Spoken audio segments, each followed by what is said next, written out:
Hello dear student, welcome to physics বিদ্যা। দেখো তোমরা জানো প্রত্যেকেই আমাদের এবিটিএস সিরিজের কন্টিনিউয়েশন চলছে। দেখো তোমাদের কথা দিয়েছিলাম আমি যে এবিটিএস সিরিজটা প্রত্যেকটা সেট আমি করাবো, মানে 5টা পর্যন্ত। তো প্রত্যেকটা ইউনিটের উপরেই করাবো। দেখো সেই কথা মতো আমরা এগাচ্ছি। ইলেকট্রোস্ট্যাটিক্স কমপ্লিট হয়ে গেছে ইউনিট 1টা, ইউনিট 2টা অলরেডি কমপ্লিট হয়ে গেছে। তো ইউনিট 3টা চলছে। তো দেখো এখানে 3টা সেট আপলোড করা হয়ে গেছে ইতিমধ্যে, ঠিক আছে। আজকে 4 নম্বর সেটটা নিয়ে আলোচনা হবে। এখানে 3টা ইউনিট রয়েছে, তোমরা প্রত্যেকেই জানো। আমার সিরিজটা যারা কন্টিনিউ ফলো করছো তারা এতদিনে বুঝেই গেছো যে আমি কোন স্ট্র্যাটেজিতে তোমাদের এগাতে চাইছি বা নিয়ে যেতে চাইছি, তাই না?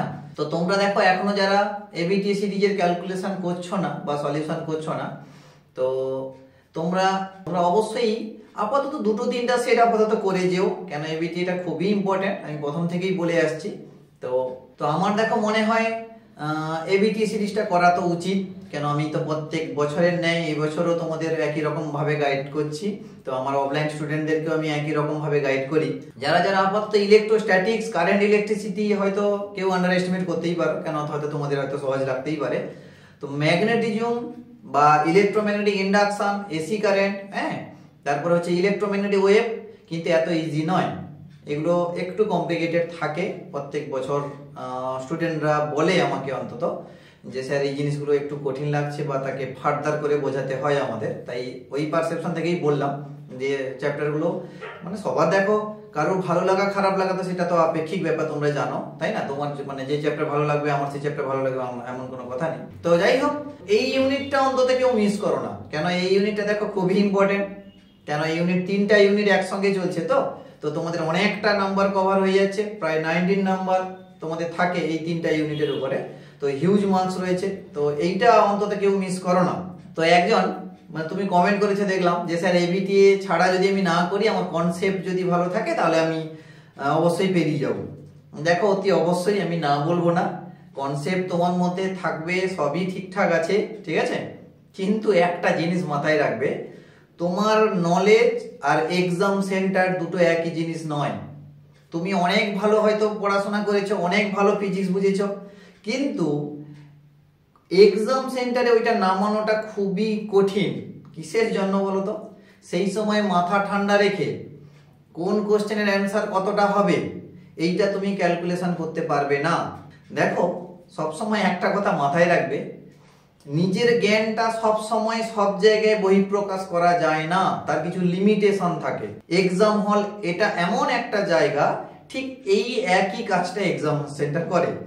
দেখো তোমাকে আমি একটা 3 নম্বরের কোশ্চেন, সেটাকে তোমাকে মার্কস কেটে 2 নম্বর করে দিয়েছি, তখন তোমাকে স্ট্র্যাটেজি সাজাতে হবে যে কোনগুলো তোমাকে বাদ দিলে চলবে। দেখো 3 নম্বরের মতো তুমি লিখলে কি হবে, টাইম নষ্ট হবে। আমি তোমাকে কিন্তু এক্সট্রা মার্কস দেবো না সেখানে, কিন্তু তোমার যাবে কি টাইম, তাই না?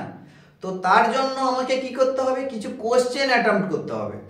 দেখো যখন তুমি বেশি বেশি কোশ্চেন অ্যাটেম্প্ট করবে, তুমি নিজেই বুঝে যাবে কোন কোশ্চেন অ্যান্সার কতটুকুই লিখতে হয়।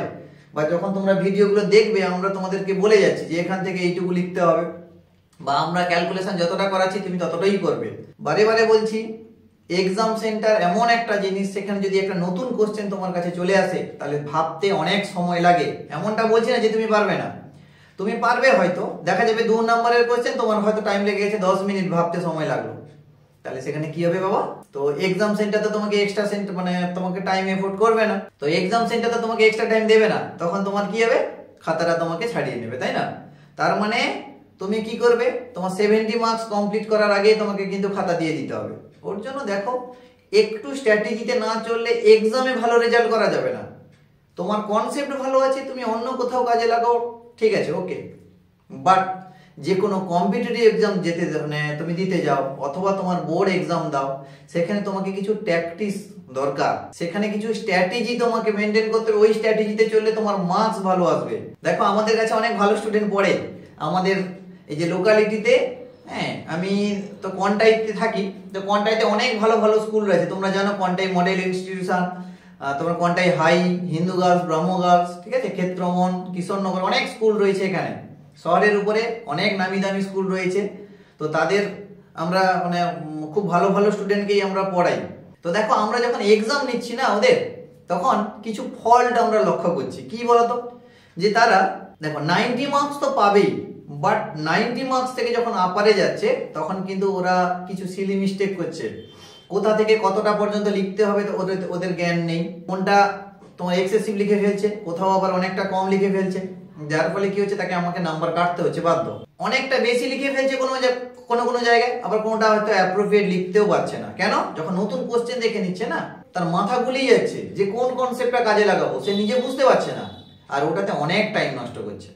তো আমরা প্র্যাকটিক্যালি আমরা বসে থেকে তো অবজার্ভ করছি ওই সমস্ত ভালো ভালো স্টুডেন্টদেরকে, তো এর ক্ষেত্রে এই সমস্ত ফল্টগুলো আমরা লক্ষ্য করি। আর এক্সাম সেন্টার এমন একটা জিনিস, সেই সময় তোমার মাথাটা কাজ করানো খুব জরুরি। কাজ করবে কখন? তুমি যদি প্র্যাকটিস বেশি করে করো। প্র্যাকটিস যদি বেশি না থাকে তাহলে এক্সাম সেন্টারে আমি তোমাকে বলে দিচ্ছি, তুমি মিলিয়ে রাখো, তুমি সঠিক সময়ে এক্সাম শেষ করতে পারবে না এবং পুরো নাম্বার অ্যাটেম্প্ট করতে মনে হয় তোমার কষ্ট হবে। দেখো তোমরা এইটুকু অন্তত বিশ্বাস রাখো, যেরকম ভাবে গাইড করছি ভুলভাল পথে তোমাদেরকে গাইড করছি না, ঠিক আছে? আর আমি চাইও না ভুলভাল পথে তোমাদেরকে গাইড করেও আমার কোনো লাভ নেই, আর আমি চাইও না, ঠিক আছে? শুধু দেখো ভিউজ বাড়ানোর জন্য বিশাল কিছু তোমাদের আমি বিশাল ভালো করে থাম্বনেল লাগিয়ে দিলাম, ঠিক আছে? এই 90 পেয়ে যাবে, এই 100 পেয়ে যাবে, ওটা আমি চাই না কোনোদিন। তোমাদেরকে দেখো প্রপার ভাবে গাইড করছি, যারা মোটামুটি জানে তারা মোটামুটি ক্লাস করছে। তো এই ক্ষেত্রে দেখো ওই সমস্ত স্টুডেন্টদেরকে না, যখন 3 ঘন্টার এক্সাম তাকে আমাকে এক্সট্রা টাইম দিতে হচ্ছে, 3 ঘন্টা 15 মিনিট লাগিয়ে দিচ্ছে, কেউ 3.5 ঘন্টা লাগিয়ে দিচ্ছে। বাট এটা তো তোমাকে এক্সাম সেন্টার দেবে না, এটা আমার অফলাইন বলে আমি একটু কনসিডার করলাম, তো ওটা তো তোমাকে এক্সাম সেন্টার কনসিডার করবে না, তাই না? তো দেখো টাইম ম্যাচিংটা খুবই ইম্পর্টেন্ট, ওকে? টাইম ম্যাচিংটা খুবই ইম্পর্টেন্ট তোমাদের জন্য। ওই জন্য এক্সাম সেন্টার আর তোমার নলেজ দুটোর মধ্যে তুমি গুলিয়ে ফেলবে না, কেমন? তো দেখো একটু মাথায় রেখো, আর যত পারবে কোশ্চেন ফেস করো। থিওরি তোমাদের মধ্যে কনসেপ্ট রয়েছে, নো ডাউট, তুমি যখন বলছো তোমার মধ্যে কনফিডেন্ট রয়েছে, ওকে? বাট তুমি সঙ্গে সঙ্গে কিছু কোশ্চেন যদি তুমি পড়ে নাও, তুমি দেখবে কম্প্যাক্ট হয়ে যাবে, তাই না? আর কিছু জন বলেছে আমাকে, স্যার এবিটি এর তো আমি প্রায় 10টা সেট পর্যন্ত করে যাব, আর ওইখানে তো থিওরি আর ম্যাথামেটিক্স রয়েছে, নিউমেরিক্যাল গুলো সব রয়েছে, তো ওইগুলো করলেই, আর বই যেগুলো থিওরি না করলে কি হবে, আর হর্সটা পড়ে নিলে হবে। দেখো বাবু একটা কথা তোমাকে বলে দিই, কখনো একটা জিনিস মাথায় রাখবে, টেক্সট বই ভালো করে না পড়লে তুমি কিন্তু ফান্ডামেন্টাল জিনিসগুলো বুঝতে পারবে না। এমনটা নয় দেখো তুমি 10টা সেট করে নিয়েছো, 10টা সেট থেকে কোশ্চেন হুবহু কমন দিয়ে দেবে না, হয়তো কোশ্চেন ঘোরাবে তোমাকে। আর তুমি প্রত্যেকটা সালের কোশ্চেন তুমি একবার খুলে খুলে দেখো, ফিজিক্স কোশ্চেন কোনো বছর একদম সহজ হয়নি, একদম সহজ কোনো বছর হয়নি, ঠিক আছে? এবার কোনো বছর তোমাকে বেশি নাম্বারে আটকেছে, কোনো বছর একটু সহজ নাম্বার করেছে, মানে কম নাম্বারে তোমাকে আটকে দিয়েছে, বাট আটকাবে, তার জন্য তোমাকে ভালো করে প্রিপারেশন নিতে হবে, ঠিক আছে? যদি এভারেজ নাম্বার পেতে চাও তাহলে ওকে, ঠিক আছে? যদি একটু তুমি ভালো রেজাল্ট করতে চাও তাহলে কিন্তু তোমাকে বিভিন্ন রকম সলিউশন দেখতে হবে, নো ডাউটস। তো আর দেখো বেশি কথা বলবো না, আমরা ডাইরেক্ট ক্লাসে যাব। দেখো তোমাদের সঙ্গে তো খুব একটা বেশি কথা বলতে পারি না, তো ওই জন্য ক্লাসের আগে তোমাদের সঙ্গে একটু মানে যোগাযোগ করে নিই, কেন লাইভে আসতে পারছি না, টাইমও নেই, আপাতত সময় হচ্ছে না, তো ওই জন্য তোমাদের সঙ্গে একটু ডিসকাশন করে নিই। যে কয়েকজনের মোটামুটি সবার কমেন্ট তো দেখতে পারি না, তো কিছু জনের কমেন্ট দেখি অবশ্যই, তাও আমি রিপ্লাই দেওয়ার চেষ্টা করছি, ঠিক আছে? তো চলো আজকের ক্লাসটা আমরা দেখে নিই। তো আজকের ক্লাসটা দেখো খুবই ইম্পর্টেন্ট, বারে বারে বলছি, ম্যাগনেটিজম মানে যথেষ্ট ইম্পর্টেন্ট, আর তোমাদের পক্ষে একটু হলেও টাফ, ওকে? চলো, তো আমরা আজকে আলোচনা করব ইউনিট 3, 4 and 5, ঠিক আছে? Unit 3, 4 and 5, set 4, ABTA set 4, page number হচ্ছে SC 54, ক্লিয়ার? কি কি রয়েছে দেখো, ম্যাগনেটিজম রয়েছে, ইলেকট্রোম্যাগনেটিক ইন্ডাকশন রয়েছে, এসি কারেন্ট রয়েছে, আর ইলেকট্রোম্যাগনেটিক ওয়েভ রয়েছে, ওকে? তো দেখো আগে পর্যন্ত আমরা পেজ 3 পর্যন্ত মানে সেট 3 পর্যন্ত আমরা আপলোড করে রেখেছি, তো যারা যারা এখনো দেখোনি তারা ভিডিওগুলো অতি অবশ্যই দেখে রাখো, কেন আমি তো বলবো, সিরিয়াসলি বলছি, এবিটিএ তোমাদের জন্য খুবই ইম্পর্টেন্ট, বারে বারে বলছি আমি, ঠিক আছে? তো চলো আমরা একটু দেখে নেব। তো যারা যারা হয়তো লিংক খুঁজে পাচ্ছ না বলছো আমাকে অনেকে, তো লিংকটা দেখো ডেসক্রিপশনে আমি দিয়ে রাখছি, ঠিক আছে? অথবা তোমরা যদি না পাও তো চ্যানেলে প্লেলিস্টে যাও, প্লেলিস্টে সমস্ত ইনফরমেশন পেয়ে যাবে, কেমন? আর দেখো আমার অফিসিয়াল চ্যানেল রয়েছে ফিজিক্স বিদ্যা, তো সেখানে তোমরা জয়েন হয়ে যাও, জয়েন গেলে মোটামুটি সেখানে আপডেট পাবে, কবে কি রকম ক্লাস হবে বা ক্লাসের পিডিএফ গুলো তোমরা সেখান থেকে কালেক্ট করে নিতে পারবে, তাই না? তো চলো আমরা শুরু করছি। আর দেখো সবার শেষে সেই একটাই কথা, ফিজিক্স বিদ্যা, তাই না? তো তোমাদের দেখো ভালো লাগা চ্যানেল ফিজিক্স বিদ্যা, তো চ্যানেলটিকে যারা যারা নতুন তারা একটু সাবস্ক্রাইব করে রাখো। আর একটা কথা দেখো বলে দিই, প্রথম সিস্টেম তো ভুল ত্রুটি অনেক হবে, কিছু করার নেই, হয়তো নয়েজ এফেক্ট থাকতে পারে, লাইট এফেক্ট থাকতেই পারে। কেন দেখো আমরা হয়তো ব্যাচ অনেক পড়াচ্ছি, ব্যাচ টিউশন পড়াই আমরা, হ্যাঁ ইভেন অনেক স্টুডেন্টকেই পড়াই।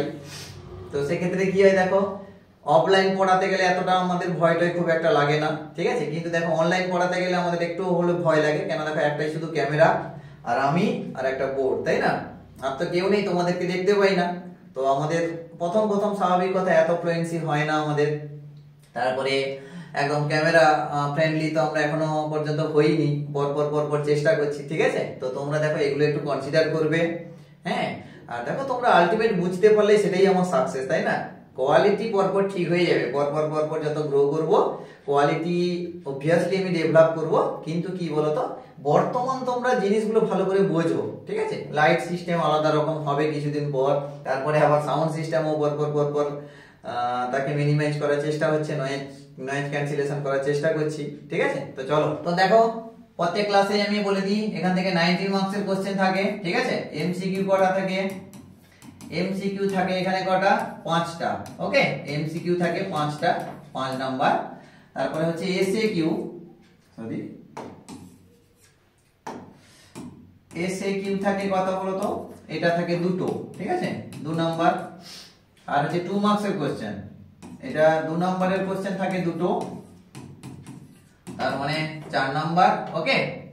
আর হচ্ছে দেখো 3 নাম্বারের কোশ্চেন একটাই থাকার কথা, কিন্তু এই সেটটা তোমাকে 3 নাম্বারের কোশ্চেন দেয়নি। কারেন্ট ইলেকট্রিসিটির উপর একটু বেশি নাম্বার দিয়ে দিয়েছিল, তাই ম্যাগনেটিজমের কোশ্চেন দেয়নি এবারে, বুঝতে পারলে?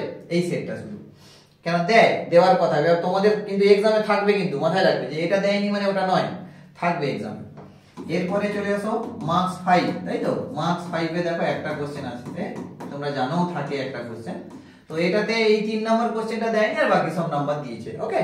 তো যাই হোক, এটা হচ্ছে 16 নাম্বারের কোশ্চেন। তার দেখো অল্টারনেটিভ কোশ্চেন তো আছে, আরো সব রকম আমরা ডিসকাস করব, ঠিক আছে। চলো দেখো ফার্স্ট কোশ্চেন এখানে কি দিয়েছে? এমসিকিউ সেকশন 1 এমসিকিউ তে, ওকে। আচ্ছা, 1 এর 4 এর দাগ কি বলছে? একটি ইলেকট্রন একটি সুষম চৌম্বক ক্ষেত্রে প্রবেশ করলে তার দ্রুতি কমবে, বি তে বাড়বে, সি অপশনে একই থাকবে, ডি অপশনে কত হবে তা চৌম্বক ক্ষেত্রের তীব্রতার উপর নির্ভর করে, ওকে। তাহলে দেখো কি হবে, আমরা কি বলেছিলাম, একটা চার্জ পার্টিকেল যখন ম্যাগনেটিক ফিল্ডের মধ্যে ঢোকে তখন কি হয়। দেখো একটা ম্যাগনেটিক ফিল্ড সাপোজ আমরা ধরে নিচ্ছি কি ডাউনওয়ার্ড হতে পারে, আপওয়ার্ড হতে পারে, সেটা তোমার ইচ্ছা, মোটামুটি প্লেন থেকে পারপেন্ডিকুলার রাখবে, ঠিক আছে। তাহলে একটা চার্জ পার্টিকেলকে তুমি যদি ভি বেগে ছুড়ে দাও তাহলে কি হবে, এরকম বৃত্তাকার পথে ঘুরতে, মানে এই যেরকম দেখো বৃত্তাকার পথে ঘুরতে থাকবে না। এটা দেখো আগের ক্লাসে আমরা পড়ে এসেছি, আগের ক্লাসে এটা লং কোশ্চেন ছিল, লং কোশ্চেন দিয়েছিল, ঠিক আছে, সেটা পড়েছি। সেট 2 তে তোমরা পেয়ে যাবে ভালো করে দেখলে, কোনো না কোনো একটা কোশ্চেনে, ঠিক আছে, ছিল। তো একই রকম ভাবে দেখো তাহলে কি হবে, ম্যাগনেটিক ফোর্সটা কোন দিকে কাজ করবে? টুয়ার্ডস অরিজিন, তাই তো, সেন্টারের দিকে কাজ করবে, তাই না।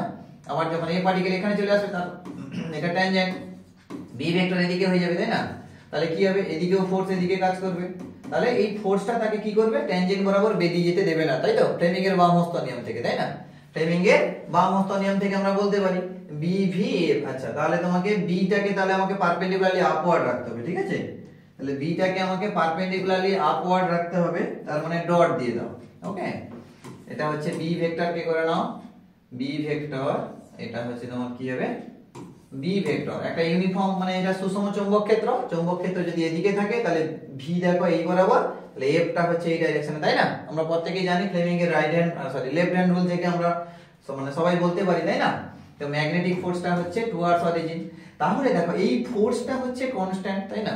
যার ফলে কি হবে, পার্টিকেল আমরা জানি কি সে বৃত্তাকার পথে, একই ব্যাসার্ধের বৃত্তাকার পথে ইউনিফর্ম ভেলোসিটিতে ঘুরতে থাকবে, একই বেগের কোনো পরিবর্তন হবে না, যেরকম ভাবে স্পিডে ঘুরছিল প্রত্যেকটা জায়গায় তার ভেলোসিটি সেম হবে, এই বরাবর তার ট্যানজেন্ট বরাবর, ঠিক আছে, শুধু অভিমুখটা চেঞ্জ হবে, তাই না, আর ভ্যালু সেম থাকবে। তাহলে ইউনিফর্ম ভেলোসিটিতে সে বৃত্তাকার পথে ঘুরতে থাকবে যদি সুষম চৌম্বক ক্ষেত্রে একটা চার্জ পার্টিকেলকে রাখা হয়, ওকে। চলো, তাহলে কি বলছে, একটা ইলেকট্রন সুষম চৌম্বক ক্ষেত্রে প্রবেশ করে তার দ্রুতি কি হবে না, দেখো একই থাকবে, কমবেও না বাড়বেও না, একই থাকবে, ঠিক আছে। তাহলে দেখো অপশন সি, তাহলে দ্রুতির কোনো পরিবর্তন হবে না, ঠিক আছে? তার দ্রুতির কোনো রকম পরিবর্তন হবে না, যেরকম ভি ভেলোসিটি ছিল বা তোমার ভি স্পিড ছিল ওই একই স্পিডে সে ঘুরতে থাকবে। ওকে, নেক্সট দেখো, এম চৌম্বক ভ্রামক বিশিষ্ট একটি চুম্বককে সমান দৈর্ঘ্যের দুটো টুকরোতে কাটা হলো, প্রতিটি টুকরোর চৌম্বক ভ্রামক কত হবে? তো দেখো এটা সেট টুর কোশ্চেন, আমরা গত ক্লাসে করিয়ে এসেছি, তো এই ক্লাসে আমি একটু তাড়াতাড়ি করিয়ে দিচ্ছি, তাই না?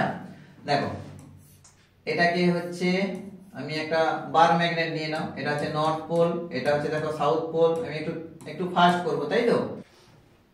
তো ওই জন্য আমাকে দেখো একটু ফাস্ট করতেই হবে। আচ্ছা, তার লেন্থটাকে ধরে নাও 12। ওকে, আচ্ছা এইটাকে এবার কেটে তোমাকে কি বলছে, হাফ ভাগে ভাগ করে দাও, দৈর্ঘ্য বরাবর তাকে কেটে তোমাকে 50-50 করে দাও, ঠিক আছে? তখন কি হবে, আবার নতুন অনুচুম্বক তৈরি হয়ে যাবে। এটা হচ্ছে নর্থ, এটা হচ্ছে সাউথ, এটা হচ্ছে নর্থ, এটা হচ্ছে সাউথ, তাই না? তো এলটা দেখো হাফ হাফ হয়ে গেল। তাহলে বর্তমান দেখো ম্যাগনেটিক পোল স্ট্রেংথটা চেঞ্জ হবে না, পোল স্ট্রেংথটা চেঞ্জ হবে না, ঠিক আছে? পোল স্ট্রেংথটা একদম চেঞ্জ হবে না। তো যার ফলে কি হবে, প্রথমটার ক্ষেত্রে ফার্স্ট কন্ডিশনে কি হবে বলতো, যে magnetic moment, magnetic dipole moment m equal to কত হয়, যে স্মল m ইনটু কত 2l হবে, তাই তো? তাহলে স্মল m সমান আমরা কত বলতে পারি, ক্যাপিটাল M বাই 2l, কি না? এটা হচ্ছে মেরু শক্তি আর এটা হচ্ছে চৌম্বক ভ্রামক, প্রথম ক্ষেত্রে চৌম্বক ভ্রামক। তাহলে আমাকে m ও বলে দিয়েছে, দেখো m চৌম্বক ভ্রামক বিশিষ্ট প্রথম ক্ষেত্রে।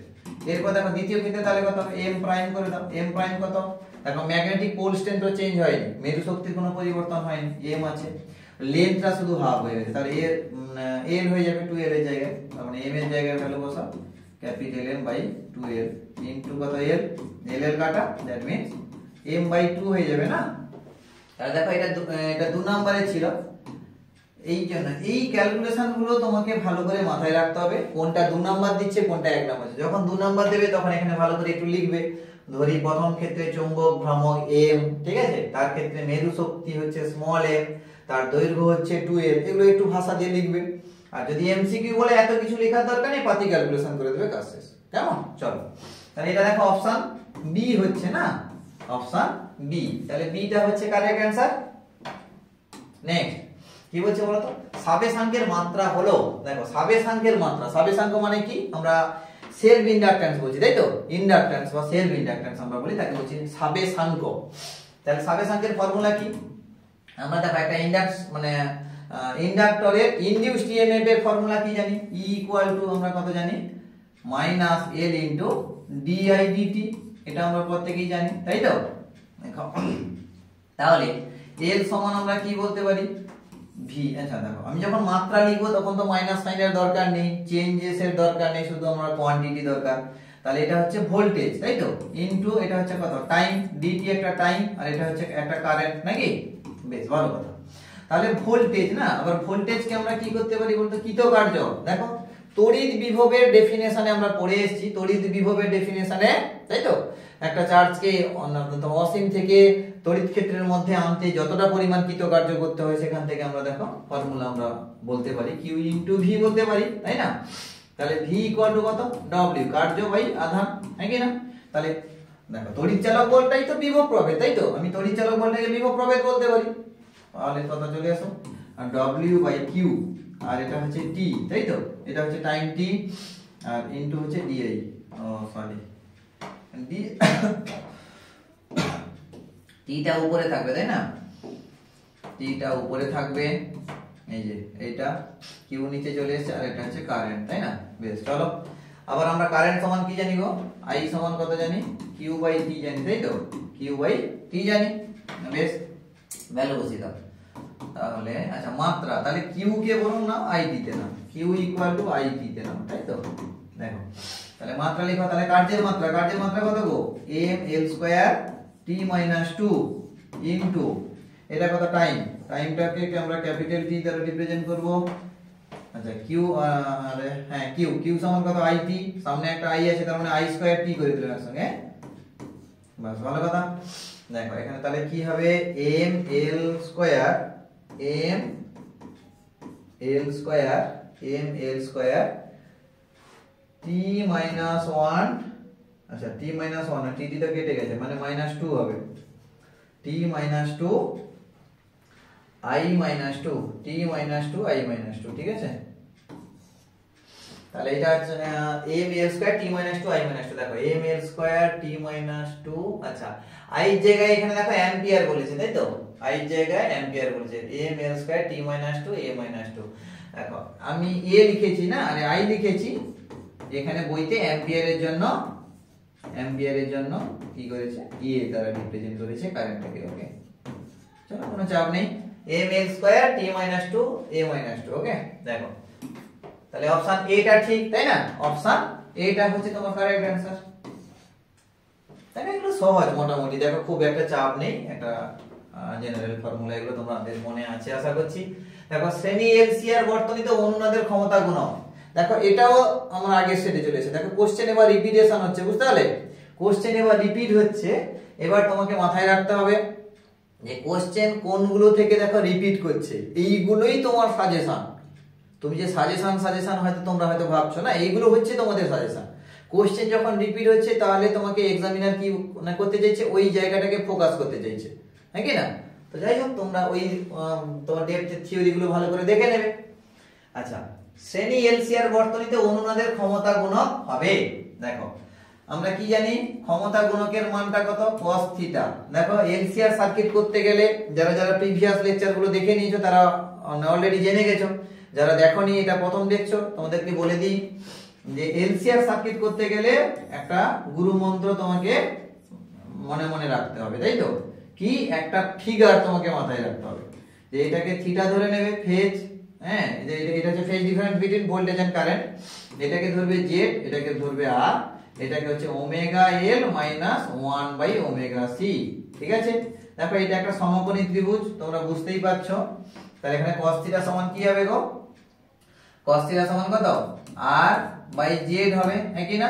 ভূমি বাই অতিভুজ তোমরা জানো বেস বাই হাইপোটেনিউস ওকে এরপরে z সমান কত হবে দেখো z সমান দেখো স্বাভাবিক কথা এটা তো অতিভুজ তাহলে লম্ব স্কয়ার প্লাস ভূমি স্কয়ার মানে ভূমি স্কয়ার প্লাস লম্ব স্কয়ার r স্কয়ার প্লাস দেখো omega l minus 1 by omega c এর হোল স্কয়ার তাই না বেশ এটা হচ্ছে z তাহলে রেজোন্যান্স কন্ডিশনে কি বলি গো omega resonance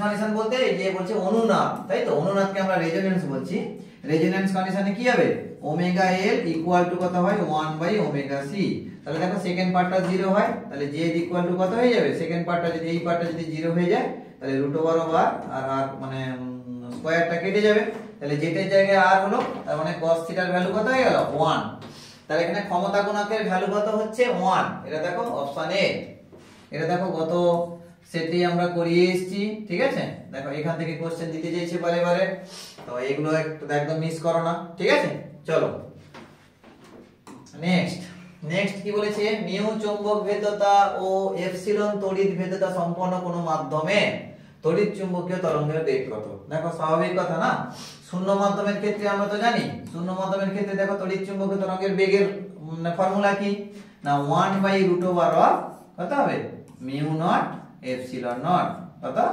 mu not epsilon not এটা কি শূন্য মাধ্যমের জন্য এটা শূন্য মাধ্যমের ক্ষেত্রে তাই না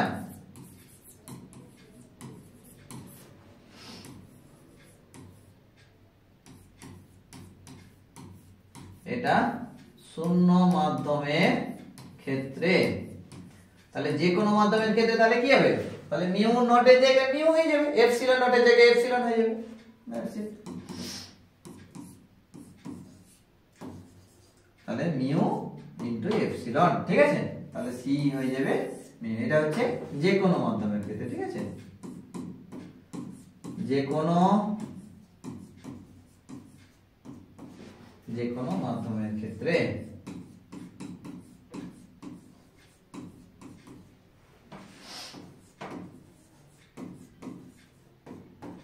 ওকে তাহলে চলে এসো বলছে দেখো তড়িৎ চুম্বকীয় তরঙ্গের বেগটা কত হবে তাহলে এই যে সিটা 1 বাই √ওভার অফ মিউ ইনটু এপসিলন তাহলে অপশন হচ্ছে সি ওকে চলো নেক্সট কি বলছে দেখি ও আচ্ছা, 5টা তো শেষ হয়ে গেল।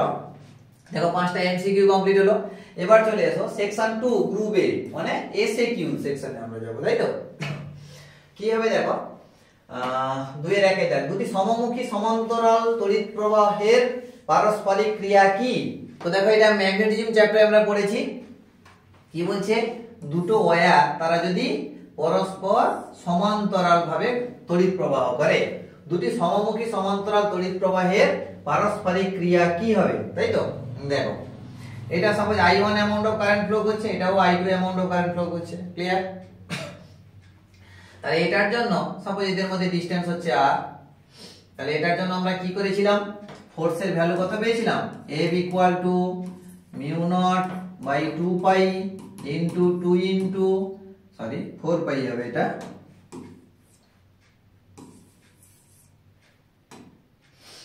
তাহলে mu not by 4 pi 2 I1 I2 by r, তাই না?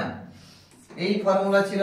তো দেখো এরপরে আমরা কি করব, যে এটাতে একটা ফোর্স পেলাম, তাহলে দুটোর মধ্যে হয় অ্যাট্রাকটিভ না হয় রিপালসিভ ফোর্স কাজ করবে, তাহলে কখন অ্যাট্রাকটিভ হবে কখন রিপালসিভ হবে, তাই না? বেশ, তাহলে এই তারের জন্য দেখো ম্যাগনেটিক ফিল্ড কোন ডাইরেকশনে হবে, দেখো এই তারের জন্য ম্যাগনেটিক ফিল্ড, দেখো প্রথম তারটা, এই তারটার কারেন্ট যাচ্ছে কোন দিকে, এই বরাবর, তাহলে ম্যাগনেটিক ফিল্ড কোন ডাইরেকশনে, দেখো তোমার রাইট হ্যান্ড গ্রিপ রুল ধরো, তাহলে কারেন্ট যাচ্ছে এই বরাবর, আর বি পয়েন্টটা কোন দিকে নিতে হবে, এই দিকে, এই দিকে, তাহলে দেখো আমি যদি গ্রিপ ঘোরাই তাহলে দেখো এই দিকে আপওয়ার্ড ডাইরেকশন এই বরাবর হচ্ছে, দেখো ঠিক আছে, এই বরাবর হচ্ছে, মানে ডাউনওয়ার্ড হচ্ছে, তাহলে ম্যাগনেটিক ফিল্ড কোন দিকে হচ্ছে, ডাউনওয়ার্ড, ক্রস মানে ভেতরের দিকে যাচ্ছে, তাই না? বেশ, ম্যাগনেটিক ফিল্ড হচ্ছে ডাউনওয়ার্ড। আবার কারেন্ট কোন দিকে যাচ্ছে, এই তারের জন্য আপওয়ার্ড ডাইরেকশনে, তাহলে দেখো ফ্লেমিং এর সেই বামহস্ত নিয়ম, ঠিক আছে? দেখো ম্যাগনেটিক ফিল্ড ডাউনওয়ার্ড মানে তোমার হচ্ছে ডাউনওয়ার্ড, আর কারেন্ট হচ্ছে দেখো আপওয়ার্ড যাচ্ছে, তাই তো? কারেন্টটা হচ্ছে এদিকে যাচ্ছে, ম্যাগনেটিক ফিল্ড হচ্ছে মানে তরজনী আমার তোমার ম্যাগনেটিক ফিল্ড, আর মধ্যমাটা হচ্ছে কারেন্ট, আর থামটা কোন দিকে হবে, তাহলে এদিকে, তাহলে এই ওয়্যারটাকে কি করবে বলতো, আর এদিকে টেনে আনবে, তার নিজের দিকে অ্যাট্রাকশন করবে, এফ ফোর্সে অ্যাট্রাকশন করবে, দেখো তার অ্যামাউন্টটা এইটা, ভ্যালুটা এইটা, তাই তো? মানে তার ফর্মুলাটা, কিন্তু এটা অ্যাট্রাকশন হবে না রিপালশন হবে সেটা দেখো ডিসাইড করছে ফ্লেমিং এর লেফট হ্যান্ড রুল, মানে এই যে কারেন্টের ডাইরেকশন দেখে আমরা বলতে পারবো দুটো যদি তার, এখানে বলে দিচ্ছি শোনো, দুটো তার যদি একই ডাইরেকশনে যায় তাহলে দেখো ফ্লেমিং এর বামহস্ত নিয়ম কি বলছে, এর জন্য ম্যাগনেটিক ফিল্ড ডাউনওয়ার্ড হচ্ছে, কারেন্ট যাচ্ছে এই বরাবর, তাহলে ফোর্স হচ্ছে এই যে এইদিকে, তাহলে এদিকে টেনে আনবে, ঠিক একই রকম উল্টে দাও, এ তো যেদিকে কারেন্ট যাচ্ছিল যাচ্ছে, যা তার পাশাপাশি কারেন্টটাকে উল্টে দাও, তাহলে বিপরীত দিকে যদি কারেন্ট যায়, পরস্পর যদি বিপরীতমুখী কারেন্ট হয় তাহলে কি হবে, দেখো এর জন্য ম্যাগনেটিক ফিল্ড ডাউনওয়ার্ড হচ্ছে, এর জন্য ম্যাগনেটিক ফিল্ড ডাউনওয়ার্ড হবে, নো ডাউট, তাহলে কি হবে, কারেন্টটাকে দেখো ডাউনওয়ার্ড করে দাও, তাহলে ম্যাগনেটিক ফিল্ড হচ্ছে perpendicular to plane, current direction হচ্ছে ডাউনওয়ার্ড, তার মানে ফোর্স কোন দিকে হচ্ছে, দেখো এইদিকে, মানে আমার তোর মানে এই থামটা কোন দিকে, এইদিকে, তার মানে ফোর্সটা এইদিকে হয়ে যাচ্ছে, তাই তো? মানে একে রিপেল করে দূরে সরিয়ে দিচ্ছে, যখন কারেন্টটা বিপরীতমুখী হচ্ছে, তাই না? যখন সমমুখী হচ্ছে তাকে অ্যাট্রাক্ট করে কাছের দিকে টেনে আনছে, বিপরীতমুখী হলে তাকে দূরের দিকে সরিয়ে দিচ্ছে। ক্লিয়ার না, অসুবিধা আছে বলো, নেই তো? দেখো একদম ইজি, ফর্মুলাটা শুধু মাথায় রাখবে। এখানে হয়তো তোমাকে বলে দিচ্ছে যে পারস্পরিক ক্রিয়ার প্রকৃতি কি হবে, না তুমি লিখবে আকর্ষণ ধর্মী, ঠিক আছে? কিন্তু তোমাকে ক্যালকুলেশনও করতে দিতে পারে এখানে, আকর্ষণ ধর্মী, তাহলে দুজনের মধ্যে পারস্পরিক ক্রিয়াটা কেমন হবে, আকর্ষণ ধর্মী, কেমন? বেশ, এরপরে চলে এসো শূন্য মাধ্যমে চৌম্বক গ্রাহিতার মান কত। শূন্য মাধ্যমে দেখো, তাহলে একের অল্টারনেটিভ কোশ্চেন কি দিয়েছে, এখানে অর এর কোশ্চেন দিয়েছে, দেখো শূন্য মাধ্যমে চৌম্বক গ্রাহিতার মান কত। দেখো চৌম্বক গ্রাহিতার ফর্মুলা আমরা করে এসেছি, আপেক্ষিক চৌম্বক ভেদ্যতা এবং চৌম্বক গ্রাহিতার একটা খুব ইম্পর্টেন্ট রিলেশন ছিল, সেগুলো আমরা করে এসেছি। কি বলতো, এটাকে কাপ্পা দ্বারা রিপ্রেজেন্ট করছিলাম আমরা, এটাকে আমরা কাপ্পা দ্বারা রিপ্রেজেন্ট করছিলাম, সমান কত, মিউ আর মাইনাস 1 বলেছিলাম। তাহলে যখন তোমাকে কি বলছে শূন্য মাধ্যমে, তাহলে শূন্য মাধ্যমের ক্ষেত্রে মিউ সমান কত, মিউ নট হয়ে যাবে শূন্য মাধ্যমের ক্ষেত্রে। তাহলে মিউ আর সমান আমরা কি জানি, mu by mu not minus 1, তার মানে মিউ নটটা কত হয়, মিউটা হচ্ছে কত, মিউ নট, তাহলে mu not by mu not কত, 1 বাই মানে মাইনাস 1, তার মানে কত হচ্ছে 0। তাহলে এখানে কি হবে, চৌম্বকগ্রাহিতা কত হবে? 0 হবে। তাহলে চৌম্বকগ্রাহিতার মান কত হবে? না 0 হবে। ওকে, চৌম্বকগ্রাহিতার মান থাকবে না, শূন্য মাধ্যমে চৌম্বকগ্রাহিতার মান থাকবে না। নেক্সট কি বলবে? তাহলে পরিবর্তী প্রবাহের শীর্ষ মান এবং আরএমএস মানের মধ্যে সম্পর্ক। দেখো এটা সবাই জানো কম বেশি, তাই না? পরিবর্তী প্রবাহের শীর্ষ মান এবং আরএমএস মানের মধ্যে সম্পর্ক কি? দেখো আমরা জানি এসি কারেন্ট, তাই না? এসি কারেন্টের ফর্মুলা কি জানি? আইআরএমএস যদি বলি, আইআরএমএস সমান কি বলি? তার শীর্ষ মান মানে পিক ভ্যালু। পিক ভ্যালু কি গো? আই নট বাই √2 হবে, তাই না? তাহলে আরএমএস সমান কত হবে? না আই নট তার পিক ভ্যালু বাই √2। তার মানে আমরা কি বলতে পারি যে তার পিক ভ্যালু সমান তাহলে কত হবে? আইআরএমএস ইনটু তাহলে কত √2 হয়ে যাবে। দেখো এটাকে আমরা একটু ক্যালকুলেশন করে এগুলো বের করেছিলাম, কারণ ইন্টিগ্রেশন করতে হবে তোমরা জানো আরএমএস ভ্যালু করতে গেলে, তাই না? স্কয়ার মিন রুট করে তারপরে আমাকে বের করতে হয় এই জিনিসটা। তো এইটা দেখো তোমরা ডাইরেক্ট তোমরা মাথায় রাখো, এটা দেখো লম্বা ক্যালকুলেশন করে তোমরা কিন্তু বের করতে পারবে না, তো ওই জন্য ভ্যালুটা সবসময় মাথায় রাখবে, তাই না? কেন এমসিকিউ তে এত টাইম দেওয়ার সময় নেই তোমাদের। তাহলে এটা শুধুমাত্র প্রবাহের ক্ষেত্রে বলেছে। তোমাকে যদি এখানে মানে ভোল্টেজ বলে দেয়, মানে পাওয়ার সাপ্লাই যদি বলে দেয়, তাহলে ভোল্টেজের ক্ষেত্রেও সেম হবে। তাহলে ভি নট সমান কত হবে? না ভিআরএমএস ইনটু √2, ঠিক আছে? তাহলে বিভব প্রভেদের ক্ষেত্রেও দেখো একই হবে, কোনো চাপ নেই। ওকে, চলো তো দেখো তিনটা আমরা এসএকিউ কমপ্লিট করলাম। নেক্সট এবার আসবো আমরা, দেখো গ্রুপ বি তে, ঠিক আছে? গ্রুপ বি কি বলছে? অর্ধ অসীম পরিবাহীর জন্য কোন বিন্দুতে উৎপন্ন চৌম্বক ক্ষেত্রের মান নির্ণয় করো। অর্ধ অসীম, সেমি ইনফাইনাইট, তাই না?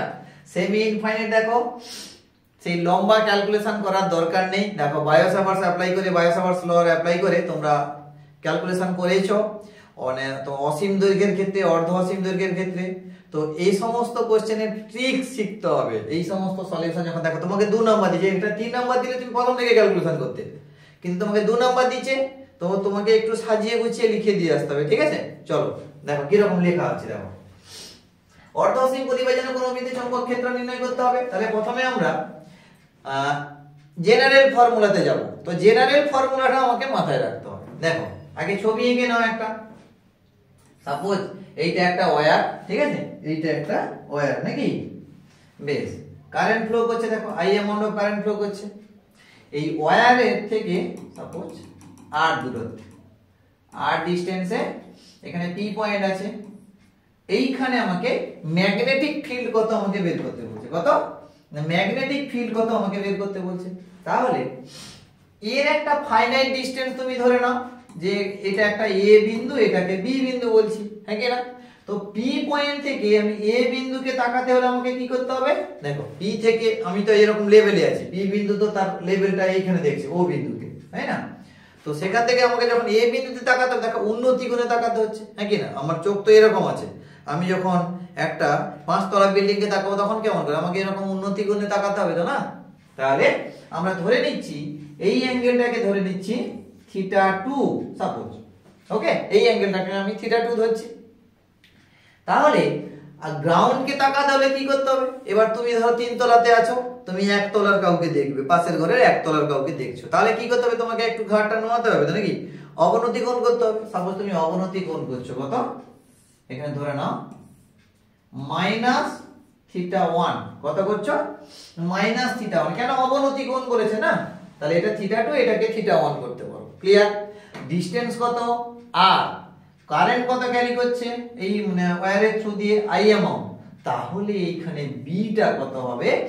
এবং আচ্ছা এই ডাইরেকশনটা এদিকে দাও, তাহলে বিটা কত হবে তার ফর্মুলা তোমাকে মাথায় রাখতে হবে। দিয়ে অর্ধ অসীম তারের ক্ষেত্রে ফর্মুলা বসাও, মানে তার কন্ডিশন বসাবে, দিলে হয়ে যাবে। নেক্সট, তাহলে প্রথমে এখানে কি লিখবে? ধরি একটি পরিবাহী তার এ বি, যার মধ্য দিয়ে প্রবাহিত তড়িৎ প্রবাহ মাত্রা I, পরিবাহী তার থেকে আর দূরত্বে পি বিন্দুতে চৌম্বক ক্ষেত্র নির্ণয় করতে হবে। তো আমরা জানি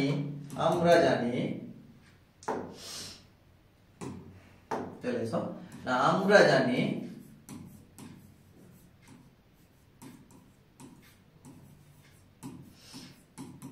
বায়ো-স্যাভার্ট সূত্র অনুযায়ী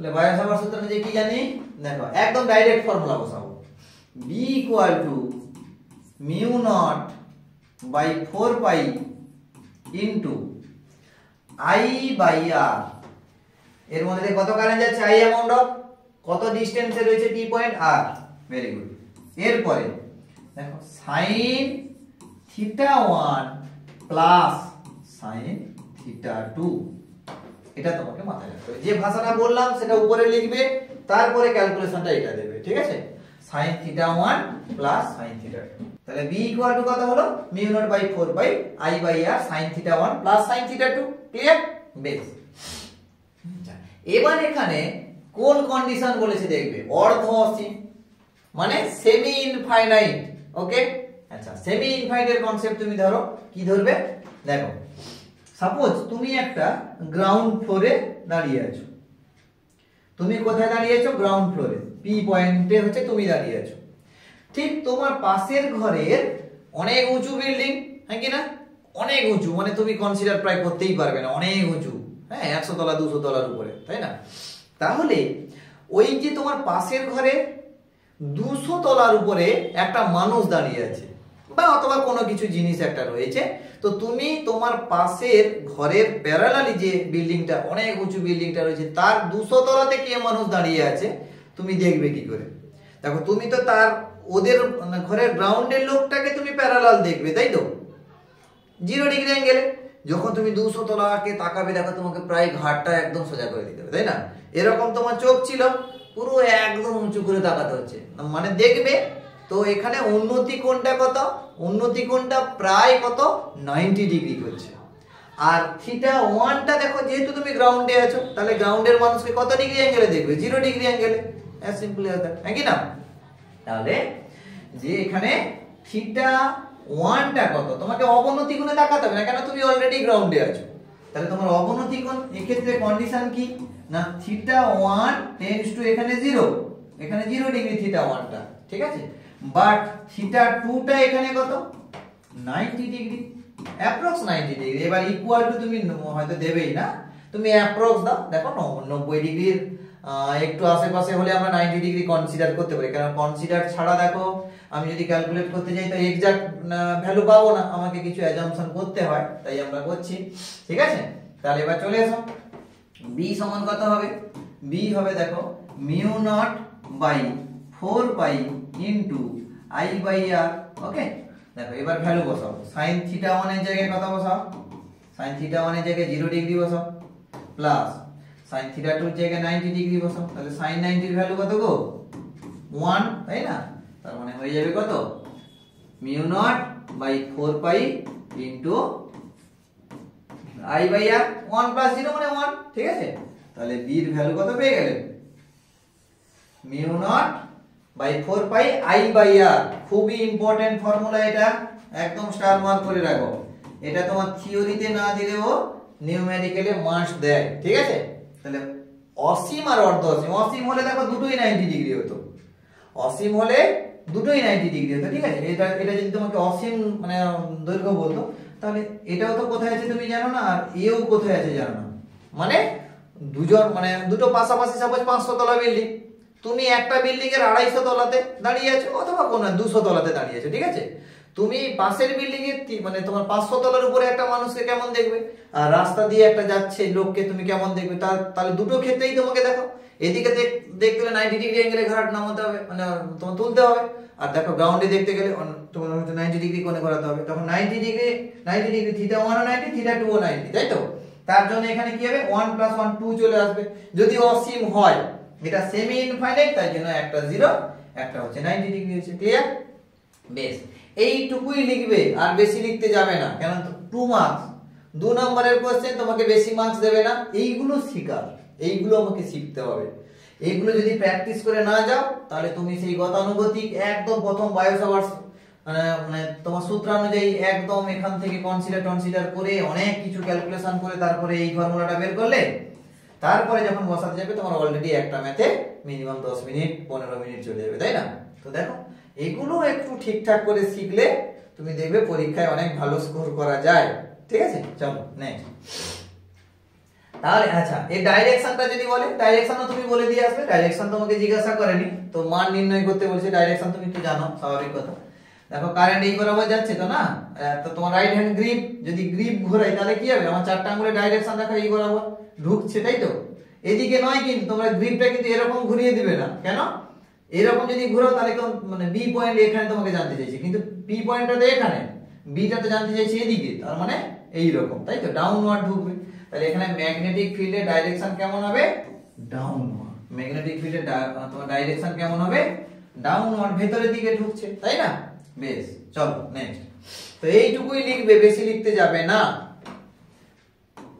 দেখো এরপরে কি কোশ্চেন আছে? আচ্ছা, চৌম্বক দ্বিমেরু ভ্রামক কাকে বলে? এর মাত্রা লেখো। দেখো চৌম্বক দ্বিমেরু ভ্রামক খুবই ইম্পর্টেন্ট, এখান থেকে কোশ্চেন আগে তো দেখো আমরা করে এলাম যে একটা দণ্ড চুম্বককে মাঝ বরাবর ভাগ করে দিলে চৌম্বক ভ্রামক কেমন হয়ে যায়, তাই না? তাহলে চলে এসো, চৌম্বক দ্বিমেরু ভ্রামক একটা তোমার এই যে লুপ, তাই না? একটা লুপের থ্রু দিয়ে যদি কারেন্ট যায়, তাহলে এই লুপটা ম্যাগনেটিক ডাইপোলের লাইক বিহেভ করে।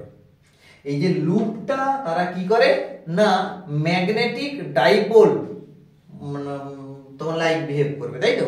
যেরকম আমরা বলতে পারি না যে ইলেকট্রিক ডাইপোল কেমন ছিল, মাইনাস কিউ প্লাস কিউ, দুটো equal and opposite charge separated by a small distance, that's called তোমার তো ইলেকট্রিক ডাইপোল, তাই তো। ঠিক এই রকমই একটা যখন লুপ কনসিডার করব, সে ঠিক ডাইপোলের তোমার বিহেভ করবে, ডাইপোলের মতন বিহেভ করবে, ঠিক আছে। তো চলো, সাপোজ এইখানে আমরা কারেন্ট ফ্লো করছে কত, I amount of current flow করছে, ঠিক আছে। আর এই যে ওয়্যারের ক্রস সেকশন এরিয়াটা কত, আরে এই যে লুপটা ধরেছি তার ক্রস সেকশন এরিয়া দেখো এইটা, হ্যাঁ কি না? এই ক্রস সেকশন এরিয়াটাকে আমরা এ বলতে পারি, আর এর মধ্যে দিয়ে কারেন্ট কত প্রপাগেট করছে, I amount of current flow করছে, ঠিক আছে। তাহলে কি হবে এখানে যে দেখো, তাহলে এখানে চৌম্বক ভ্রামক, চৌম্বক দ্বিমেরু ভ্রামক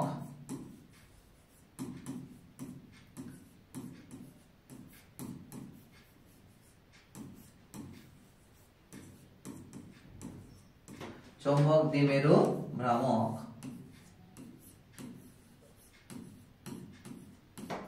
চৌম্বক দ্বিমেরু ভ্রামক তাহলে কত হবে না, এম দ্বারা, ক্যাপিটাল এম দ্বারা রিপ্রেজেন্ট করতে পারো, অথবা তোমরা যে যেরকম পারো নোটিস মানে তোমরা নোটেশন দাও, ঠিক আছে, যে যেরকম পারো। দেখো এক মানে একটা বই তো তোমরা সবাই ব্যবহার করো না, বিভিন্ন রকম তোমরা বই ইউজ করবে, ঠিক আছে। তো বিভিন্ন বইতে বিভিন্ন নোটেশন পাবে, নো ডাউট, যা পারো তোমরা ইউজ করো, ওকে। তাহলে চৌম্বক দ্বিমেরু ভ্রামক এম সমান কি হবে না, এই কুণ্ডলীতে, এই যে কুণ্ডলী লুপটা ধরেছে তো, তার মধ্যে দিয়ে যতটা পরিমাণ কারেন্ট যাচ্ছে এবং ইনটু তার ক্ষেত্রফল, এরিয়া, আই ইনটু এ, ঠিক আছে, তার গুণফলকে আমরা কি বলবো, চৌম্বক দ্বিমেরু ভ্রামক। তাহলে কোন লুপের মধ্য দিয়ে কত কারেন্ট যাচ্ছে এবং তার ক্রস সেকশন এরিয়ার প্রোডাক্টটাকে আমরা কি বলবো, চৌম্বক দ্বিমেরু ভ্রামক, m = I * a, clear. Next, তাহলে এইটা হচ্ছে চৌম্বক দ্বিমেরু ভ্রামকের ফর্মুলা। কোনটা কি লিখে দিবে তোমরা এখানে, আইটা তো বললাম এই যে কুণ্ডলীতে প্রবাহিত তড়িৎ প্রবাহ মাত্রা, এটা হচ্ছে কুণ্ডলীর ক্ষেত্রফল, ঠিক আছে, বেশ। তো এইটা সাইডে অতি অবশ্যই লিখবে, কেন ফিজিক্যাল সিগনিফিকেন্স না দিলে তোমার কিন্তু নাম্বার কাটবে। দেখো এটা 2 নম্বর কোশ্চেন, তেমন বেশি কিছু নেই। আর বারে বারে বলছি, যে সমস্ত এই যে আইটা কি, এটা কি, এমটা কি, এইগুলো কিন্তু ফিজিক্যাল সিগনিফিকেন্স মাস্ট দেবে, নালে কিন্তু টিচার সেখানে কোশ্চেন মানে তোমার নাম নালে দেখো টিচার সেখানে কিন্তু তোমার মার্কস কাটবে, ঠিক আছে। দেখো তুমি সবকিছু লিখে আসবে, সবকিছু ঠিকঠাক লিখে আসবে, তার সত্ত্বেও তোমাদের নাম্বার ডিক্রিমেন্ট হবে, ঠিক আছে। নাম্বার ডিক্রিজ হবে, তো তার কারণ হচ্ছে এইগুলো, ফিজিক্যাল সিগনিফিকেন্স অতি অবশ্যই দেবে সবাই। তাহলে m = কত, I * a, তাই না। চলো, আচ্ছা, এরপরে তোমাকে কি বলেছে গো, এর মাত্রা লেখো, তাই তো, সহজ। দেখো তাহলে I এর মাত্রা কত, I হয়, আর a এর মাত্রা কত, L², তাই না। তাহলে কত হবে m, সরি m কেন, I এর মাত্রা তাহলে কত বললাম, I এর মাত্রা তো I, এর মাত্রা কত, এরিয়া, এরিয়া মানে কি L², তার মানে এটা প্রবাহমাত্রার একক I L স্কয়ার। তাহলে চৌম্বক দ্বিমেরু ভ্রামকের মাত্রা কত হলো I L স্কয়ার। এটা মাস নয়, চৌম্বক দ্বিমেরু ভ্রামক। হ্যাঁ, চৌম্বক দ্বিমেরু ভ্রামক, তার মাত্রা কত I * L স্কয়ার। দেখো সিম্পল, এগুলো তো বেশি টাইম নষ্ট করার দরকার নেই, ইজি তোমরা জানো প্রত্যেকে। আচ্ছা, তড়িৎ চুম্বকীয় তরঙ্গের ক্ষেত্রে E/H এর মান নির্ণয় করো। E/H এর মান নির্ণয় করো। Very good. তাহলে দেখো কি বলেছে এখানে 5 দাগের কোশ্চেনে, তড়িৎ চুম্বকীয় তরঙ্গের ক্ষেত্রে। আচ্ছা, আমরা কি জানি? দেখো তড়িৎ চুম্বকীয় তরঙ্গের ক্ষেত্রে আমরা জানি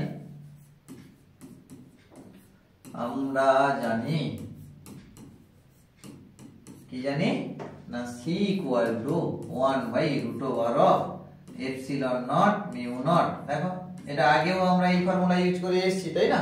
নেক্সট আবার আমরা কি জানি? আবার C = কত? E/B না কি? তাহলে E/B, বেশ ভালো কথা। এবার ভ্যালু পুট করো। আচ্ছা, অন্য কোন যদি মাধ্যম হয় তাহলে দেখো E0 শূন্য মাধ্যম হলে নট দেবে, E0 B0।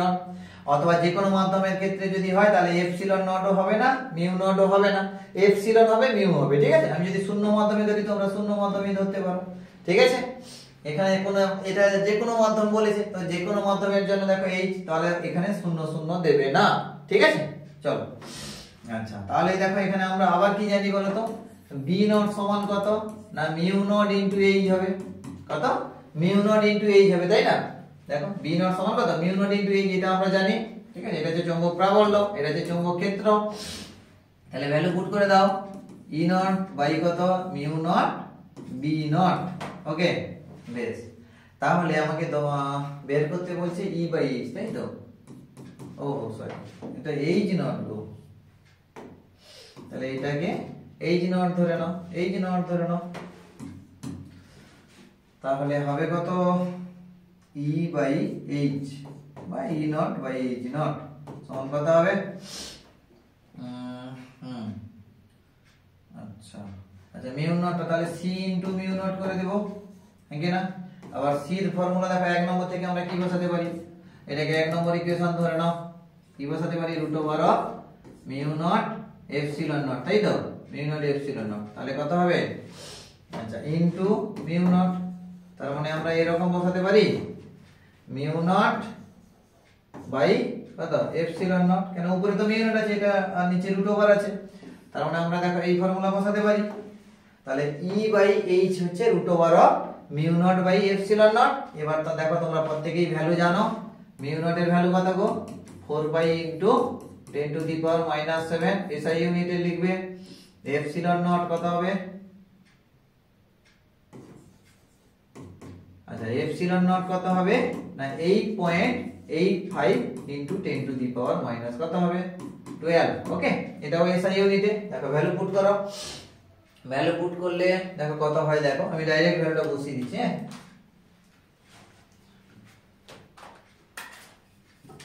দেখো আমি ডাইরেক্ট ভ্যালুটা বসাই। √7 /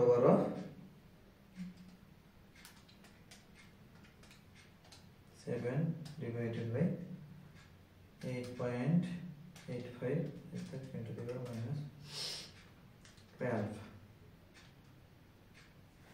তো দেখো আমার আসছে এটা 376.8। ওকে, দেখো আমার এই ভ্যালুটা আসছে। ঠিক আছে, এর মান নির্ণয় করো। তাহলে দেখো E/H এর ফর্মুলাটা, আরে ভ্যালুটা কত এসেছে না 376.8। ওকে, 376.8। চলো, এটা ইজি ছিল। দেখো কোনো অসুবিধা নেই, সহজ। হ্যাঁ, শুধু দুটো ফর্মুলা মাথায় রাখতে হবে। এই দুটো ফর্মুলা খুবই ইম্পর্টেন্ট, বারে বারে বলছি। দেখো এখানে বেশি কিছু তো নেই, তাও দেখো দুটো চ্যাপ্টার মানে দুটো পাতা পড়বে, 3টা পাতা পড়বে, দেখবে এখানে আছে 3 নাম্বার। তো এখানে ওই জন্য দেখো বেশি কিছু থিওরি নেই, একটা দুটো থিওরি ভালো করে করতে হবে এটাকে, আর ভুলে গেলে চলবে না, তাই না? নেক্সট কি বলেছে গো? আলোক তরঙ্গ কেন শূন্য মাধ্যমের মধ্য দিয়ে চলাচল করতে পারে, অপরপক্ষে শব্দ তরঙ্গ পারে না? দেখো একদম সহজ, এটা ক্লাস 10 থেকে তোমরা পড়ে আসছো। তো আলোক তরঙ্গ কি হয় আর মানে শব্দ তরঙ্গ, দুটোর মধ্যে পার্থক্য দেখো। তাহলে শব্দ তরঙ্গ অ্যাকচুয়ালি কি বলতো? একটা যান্ত্রিক তরঙ্গ, তাই তো? শব্দ তরঙ্গ কি হচ্ছে একটা যান্ত্রিক তরঙ্গ। শব্দ তরঙ্গ হলো কি একটা যান্ত্রিক মেকানিক্যাল ওয়েভ।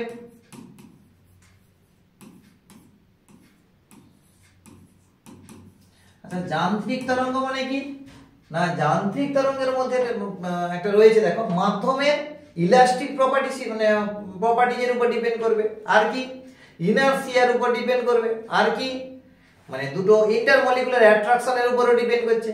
ঠিক আছে, তো যান্ত্রিক তরঙ্গটা যেটা হচ্ছে মেকানিক্যাল ওয়েভ, সেটা হচ্ছে মাধ্যমে তিনটা জিনিসের উপর ডিপেন্ড করে। একটা হচ্ছে কি না ইলাস্টিসিটি স্থিতিস্থাপকতা, তারপরে হচ্ছে জাড্য ইনার্সিয়া, তারপরে হচ্ছে দেখো দুটো অ্যাটমের মধ্যে অ্যাট্রাকশন ফোর্স ইন্টারমলিকুলার ফোর্স যাকে বলি। তো যাই হোক এই তিনটা তোমার বিষয়ের উপর ডিপেন্ড করছে। তাহলে এই যান্ত্রিক তরঙ্গ তিনটা বিষয়ের উপর যেহেতু ডিপেন্ড করছে, তাহলে দেখো তো এ হচ্ছে মাধ্যম ছাড়া প্রপাগেট করতে পারে না। যান্ত্রিক তরঙ্গ কখনো মিডিয়াম ছাড়া সে যেতেই পারবে না, কেন দেখো তিনটার সঙ্গে রিলেটেড। সে তিনটার মধ্যে যদি কোনোটাই না থাকে তাহলে কিন্তু ওয়েভ একটা মেকানিক্যাল ওয়েভ কখনো প্রপাগেট করতে পারবে না। তো ওই জন্য আমরা শব্দ তরঙ্গ যাওয়ার জন্য মাধ্যমের অতি অবশ্যই দরকার। ঠিক আছে, কিন্তু অপরপক্ষে যদি আমি মানে আলোক তরঙ্গ বলি, আলোক তরঙ্গ একটা কি বলতো, আলোক তরঙ্গ হচ্ছে কি না আলো একটা কি না ইলেকট্রোম্যাগনেটিক ওয়েভ, তড়িৎ চুম্বকীয় তরঙ্গ, তড়িৎ চুম্বকীয় তরঙ্গ। ঠিক আছে, তো তড়িৎ চুম্বকীয় তরঙ্গ কি রকম করে তৈরি হয় না, তো আমরা প্রত্যেকেই জানি দেখো ইলেকট্রিক ফিল্ড এবং ম্যাগনেটিক ফিল্ডের প্রোডাক্টের ফলে, ঠিক আছে, তাদের সঙ্গে পারপেন্ডিকুলারলি একটা ওয়েভ প্রপাগেট করে। তো তাকে আমরা বলি ইলেকট্রোম্যাগনেটিক ওয়েভ। তোমরা প্রত্যেকেই জানো ই ক্রস বি দ্বারা আমরা রিপ্রেজেন্ট করি। তো ইলেকট্রোম্যাগনেটিক ওয়েভের ক্ষেত্রে তাহলে কি ইলেকট্রিক ফিল্ড এবং magnetic field necessary. Electric field magnetic field তারা ক্রস প্রোডাক্টের ফলে তবে একটা ওয়েভ জেনারেট করে, তাকে আমরা বলছি ইলেকট্রোম্যাগনেটিক ওয়েভ। লাইক তোমার অপটিক্স রে, তাই তো, যে আলোটা বলছে আলো একটা ইলেকট্রোম্যাগনেটিক ওয়েভ। ঠিক আছে, তোমরা জানো প্রত্যেকে দেখো সূর্য থেকে আমাদের পৃথিবীতে আলো পৌঁছে যাচ্ছে কিসের জন্য, দেখো আমরা ট্রপোস্ফিয়ার স্ট্র্যাটোস্ফিয়ারের পরে তো আর তো বায়ুমণ্ডল নেই। তো বায়ুমণ্ডল না থাকার জন্য তাহলে এত দূরের রাস্তা সে আসছে কি করে, কোনো তো মিডিয়াম থাকছে না। ঠিক আছে, তো সায়েন্টিস্টরা প্রথমে হয়তো ভেবেছিলেন যে ইথার মিডিয়াম থাকলে থাকতে পারে, কিন্তু ইথার মিডিয়ামের কোনো অস্তিত্ব পাওয়া যায়নি। তো ওই জন্য আমরা বলতে পারি যে শূন্য মাধ্যমের মধ্য দিয়ে আমাদের আলো আসছে, হ্যাঁ কি না। এবার এখানে প্রশ্নটা হচ্ছে যেহেতু ইলেকট্রিক ফিল্ড এবং ম্যাগনেটিক ফিল্ড, ঠিক আছে, শূন্য মাধ্যমেও চলতে পারে। দেখো তোমরা ক্যালকুলেশন করেও এসছো ইলেকট্রিক ফিল্ড ম্যাগনেটিক ফিল্ডের ক্ষেত্রে, দেখেছো শূন্য মাধ্যমে ইলেকট্রিক ফিল্ড কাজ করে, আবার তোমার হচ্ছে যে কোনো মাধ্যমের ক্ষেত্রেও ইলেকট্রিক ফিল্ড থাকবে, অথবা ম্যাগনেটিক ফিল্ডও থাকতে পারে। ওকে, তো দেখো এরা শূন্য মাধ্যমেও কাজ করতে পারে, ইলেকট্রিক ফিল্ডও জিরো মিডিয়ামে কাজ করতে পারে, আর ম্যাগনেটিক ফিল্ডও জিরো মিডিয়ামে কাজ করতে পারে। তো জিরো মিডিয়ামে তারা যখন কাজ করতে পারছে, স্বাভাবিক কথা জিরো মিডিয়ামে তারা প্রপাগেট করবে, এই ওয়েভটাকে জেনারেট করতে পারবে। তো ওই জন্য আমরা বলতে পারি যে আলো কি চলার জন্য মাধ্যম না থাকলেও চলবে। ঠিক আছে, তাহলে শূন্য মাধ্যমে ওই জন্য আলো প্রপাগেট করতে পারে, কিন্তু শব্দ যেহেতু যান্ত্রিক তরঙ্গ, তাহলে শব্দ ওই জন্য কি হবে যে প্রপাগেট করতে পারবে না মিডিয়াম ছাড়া। ঠিক আছে, তাহলে আরো একটা তোমার ইনফরমেশন তোমরা একটু জেনে রাখবে যে শব্দ তরঙ্গ কি না, শব্দ তরঙ্গ হচ্ছে অনুদৈর্ঘ্য তরঙ্গ। ঠিক আছে, লংগিটিউডিনাল ওয়েভ, অনুদৈর্ঘ্য তরঙ্গ। ঠিক আছে, অনুদৈর্ঘ্য তরঙ্গ আমরা হচ্ছে লংগিটিউডিনাল ওয়েভ। আর এটা হচ্ছে কি তির্যক তরঙ্গ, এটা হচ্ছে তির্যক তরঙ্গ। ঠিক আছে, তাহলে এটা হচ্ছে কি তির্যক তরঙ্গ, ট্রান্সভার্স ওয়েভ, এটাকে বলছি তির্যক তরঙ্গ বা ট্রান্সভার্স ওয়েভ। ঠিক আছে, তাহলে দেখো শব্দ তরঙ্গ হচ্ছে অনুদৈর্ঘ্য তরঙ্গ, এটা হচ্ছে তির্যক তরঙ্গ। ক্লিয়ার? বেশ, তোমরা এইটা একটু জিস্ট করে লিখে রাখো, প্রত্যেকের বইতে পেয়ে যাবে আশা করছি। দেখো, আর না হলে যেটা বললাম তোমরা একটু জিস্ট করে লিখে রাখো। ঠিক আছে, আর না পারলে কমেন্ট সেকশনে আমাকে জানিও, আমি পরে লিখে দিচ্ছি। নেক্সট, তাহলে দেখো এখানে 3 নম্বরের কোশ্চেন দেয়নি। ঠিক আছে, একদম ডাইরেক্ট দেখো 5 নম্বরের কোশ্চেনে চলে এসেছি। 3 নম্বরের কোশ্চেনটা এই যে সেটটাই দিল না কেন বুঝতে পারছি না। ঠিক আছে, একটু কোশ্চেনের মিসম্যাচিং হয়েছে দেখো। আচ্ছা, এখানে দেখো কোশ্চেনের ভুল রয়েছে, বুঝলে, এইখানে তোমাদের টি স্কয়ারটা ছিল না, তো টি স্কয়ার ছাড়া কিন্তু এই কোশ্চেনটা ভ্যালিড নয়, বুঝলে। তো তো এখানে টি স্কয়ার এখানে লাগাতে হয়েছে। তোমরা বইয়ের উপরে একদম বিশ্বাস করে বসে থাকবে না, বইতে কিছু ভুল প্রিন্টিং আছে, ঠিক আছে, কিছু প্রিন্টিং মিস্টেক রয়েছে, তো সেগুলো দেখো তোমরা, আমরা এগুলো কারেকশন করে দিচ্ছি, তোমরা একটু ভালো করে দেখো। হ্যাঁ, তাহলে চলে এসো 18 রে। এখানে 18 রে তে কি বলছে, একটি কুণ্ডলীর সাবেশাঙ্ক বলছে 2 মিলি হেনরি। তাহলে এল এর মান কত গো, 2 মিলি হেনরি। Very good. আচ্ছা, ওই কুণ্ডলীর মধ্যে দিয়ে প্রবাহ কত হচ্ছে, আইটা হচ্ছে T square E to the power minus T. প্রারম্ভিক মুহূর্ত থেকে কত সময় পরে আবিষ্ট তড়িৎচালক বলের মান শূন্য হবে। একদম সহজ। দেখো তাহলে কারেন্টের ফর্মুলাটা কি বলেছে এখানে, T square E to the power minus T exponential T. Okay, আচ্ছা টিটা হচ্ছে টাইম, এটাকে আইটাকে কারেন্ট ধরলাম। তাহলে প্রারম্ভিক মুহূর্ত থেকে মানে শূন্য থেকে কত সময় পরে আবিষ্ট তড়িৎচালক বলের মান শূন্য হবে। ঠিক আছে, বেশ। আমরা কি জানি গো, আবিষ্ট তড়িৎচালক বল সমান কি হবে, minus of L of d I d t, তাই তো? এটা তো আমরা ফর্মুলা জানি। বাস এটাকে দেখো, প্রথমে এটা করি আমি, ডি আর তোমার ডিআই ডিটি আগে বের করে ফেলি। দেখো ডিআই ডিটি, দেখো এটাকে ডেরিভেটিভ করব। দেখো ইউ ভি মেথডে করব, ইউ ইনটু ভি করে নাও, সুবিধা হবে তোমাদের। আচ্ছা, প্রথমে দেখো ভি পড়ে থাকবে ইউ ডেরিভেটিভ, তার মানে কত, আচ্ছা ইউ কে ডেরিভেটিভ করে কত, 2t into E to the power minus T, নাকি না? আচ্ছা, আর ভাঙতে হবে না, দেখো তোমরা 12 এ পড়ে জানো তোমরা ডেরিভেটিভ, তাই না? আর দেখো আমি এতটা ভাঙছি না। তাহলে এখান থেকে -1 বের হবে, তাহলে সামনে হচ্ছে -1 T square E to the power minus T, তাই না? বেশ, তাহলে এটা থেকে তাহলে আমরা কি করছি, দেখো এখানে E to the power minus টিটা কমন নাও, E to the power minus T common নিয়ে নাও, আর একটা টি কমন আসবে, আর একটা টি কমন নিয়ে নাও, ঠিক আছে? তাহলে কত হবে বলো তো এখানে, তাহলে এখানে হচ্ছে মাইনাস সাইন আছে এদিকে, তাহলে মাইনাস টি হচ্ছে আর প্লাস 2 হচ্ছে, তাই না? মাইনাস টি প্লাস 2 হচ্ছে, তো এই ভ্যালুটা এখানে বসাবো। দেখো সামনে আবার এখানে মাইনাস আছে, তাহলে আচ্ছা তোমার এখান থেকে একটা মাইনাস কমন নিয়ে নেবো। আচ্ছা হোক, দাঁড়াও আগে আমি বসাই। এখান থেকে মাইনাস কমন নিলে দেখো T into E to the power minus T, এটা কিন্তু এক্সপোনেনশিয়াল, বারে বারে বলছি এটা এক্সপোনেনশিয়াল। এটা আচ্ছা বাদ দাও, তোমরা এটাকে ইলেকট্রোমোটিভ ফোর্সটাকে ইএমএফটাকে আমরা ক্যাপিটাল ই দ্বারা তো রিপ্রেজেন্ট করলে সুবিধা। আচ্ছা, এটাকে আমরা ক্যাপিটাল ই দ্বারা রিপ্রেজেন্ট করছি, কেমন, ক্যাপিটাল ই। এটা হচ্ছে ইনডিউসড ইএমএফ, আর এটা হচ্ছে এক্সপোনেনশিয়াল ই। তাহলে ডিআই ডিটি, এবার ভ্যালু বসাও, কত হবে তাহলে, টি মাইনাস 2 হয়ে যাবে কিনা বলো? এই তো, এখান থেকে নেগেটিভ কমন নিয়ে নাও, বাস হলো। আচ্ছা, টি বসলো, এল বসলো, টি মাইনাস 2। ওকে ওকে, তাহলে এবার কি বলেছে শোনো, কত সময়ের পরে আবিষ্ট তড়িৎচালক বল তোমার বলের মান শূন্য হবে। তাহলে আবিষ্ট তড়িৎচালক বলটাকে কত হতে হবে, 0 হতে হবে। আবিষ্ট তড়িৎচালক বলটাকে কত হতে হবে, 0 হতে হবে, শূন্য হয়ে যেতে হবে। তাহলে দেখো শূন্য বসিয়ে দিচ্ছি, এই জায়গায় 0 বসিয়েছি। তাহলে দেখো এবার কি হবে, দেখো এই পাটা টি তো নন ইকুয়াল টু 0, টি কি শূন্য হবে? কেন, একদম মানে প্রারম্ভিক মুহূর্ত থেকে তা তো একটু সময় যাচ্ছে, তাহলে প্রারম্ভিক মুহূর্ত থেকে তত সিস্টেমটা কাজ করা শুরু করলো। সিস্টেমটা কাজ করার শুরু মানে কিছুক্ষণ শুরু করার পরে তখন কি টাইমটা কি আর 0 হবে? টাইমটা তো এগিয়ে যাবে, তাই তো? তো টাইমটা কখনো 0 হতে পারে না, তাহলে এই টার্মটা তাহলে কি হবে, 0 নয়, তার মানে এইটাকে 0 হতে হবে। দ্যাট মিন্স তাহলে কত, t মাইনাস 2। দেখো এল ও তো 0 নয়, দেখো এখানে তিনটাই কেউই 0 নয়, এক্সপোনেনশিয়াল অফ মাইনাস টি এও তো 0 নয়। এ যদি 0 হতো তাহলে তো কারেন্টই থাকতো না, কারেন্ট মানে প্রবাহটাই থাকতো না, তাই না? তাহলে কেউই 0 নয়, তাহলে কাকে 0 হতে হবে, এই পার্টটাকে 0 হতে হবে। তাহলে t মাইনাস 2 ইকুয়াল টু কত, 0। দ্যাট মিন্স t সমান কত হচ্ছে, 2 সেকেন্ড। ওকে, তাহলে টাইমটা কত হলো, 2 সেকেন্ড। যখন ইলেকট্রোমোটিভ ফোর্স 0 হয়ে যাচ্ছে তাহলে টাইমটা তখন কত, 2 সেকেন্ড হয়ে যাচ্ছে, তাই না? বেশ, তাহলে দেখো এইটা একটু ভালো করে তোমরা করে নিও। দেখো খুবই ইম্পর্টেন্ট এই ম্যাথ গুলো, এবং সহজও, শুধু ডেরিভেটিভটা ঠিকঠাক করে করলে তাহলে দেখো ইজি নাম্বার পাওয়া যাবে, এবং এগুলোতে টাইম যথেষ্ট কম লাগে। তোমার দেখো এটা 2 মিনিটের মধ্যেই হয়ে যাবে, ঠিক আছে? এটা তোমার 2 নম্বরের কোশ্চেন, তো 2 মিনিটের মধ্যে হয়ে গেলে তো অনেকটাই বেশি তোমার টাইম সেভ হয়ে যাবে, তাই না? নেক্সট, এবার কি বলছে, একটি সাবেশ কুণ্ডলী ডিসি বর্তনীতে কিরূপ আচরণ করে। খুব ইম্পর্টেন্ট, দেখো একটি সাবেশ কুণ্ডলী,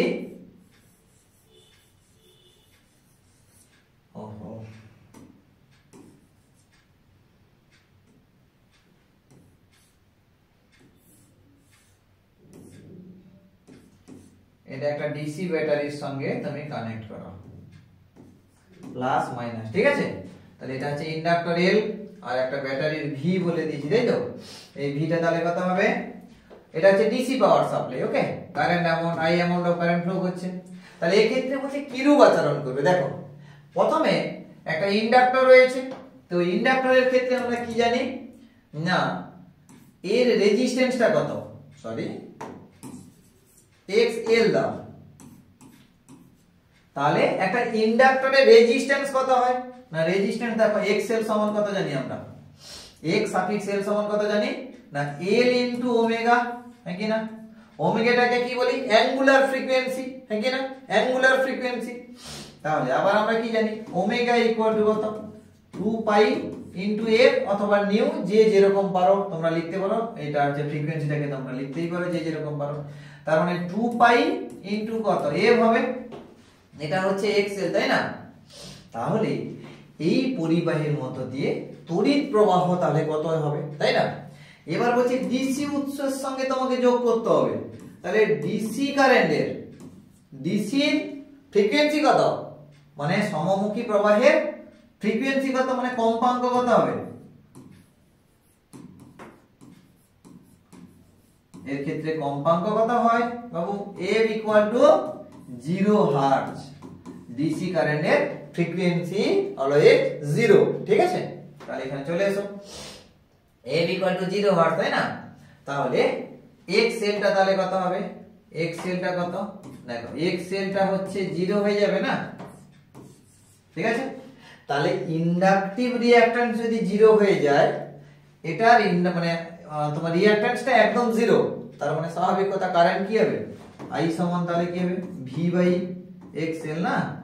তার মানে কি হবে, এটা যদি 0 হয়ে যায় তাহলে কারেন্ট হচ্ছে ইনফাইনাইট। দেখো কারেন্ট হচ্ছে অসীম, মানে কি এটা একটা কি শর্ট সার্কিটের কাজ করবে, যেন শর্ট সার্কিট হয়ে গেছে, তো জিরো রেজিস্ট্যান্স, মানে কারেন্ট মানে যত খুশি বাড়তে পারে, ইনফাইনাইট পর্যন্ত কারেন্ট বাড়তে পারে, ঠিক আছে।